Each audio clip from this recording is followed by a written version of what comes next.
Hello everybody, welcome back to my channel. So today we are going to be doing a little cozy studio vlog. It's going to be more of an ASMR style. I have some stickers I need to make. I want to take some new product photos, make some bookmarks.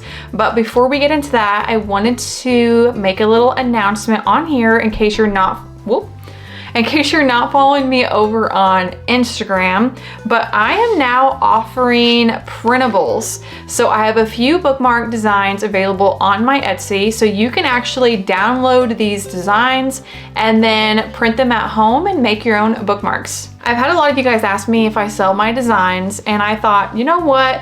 Why not? So I have these 4 bookmark designs currently available.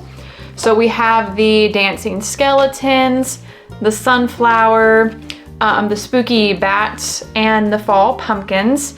And these are available for personal and commercial use. So if you have a small business and you're wanting to sell bookmarks, or you're doing pop-ups, whatever it may be, they are for personal and commercial use. So if you download any of my designs and make your own bookmarks, please tag me over on Instagram or TikTok because I would love to see them. But other than that, let's go ahead and get into the studio vlog.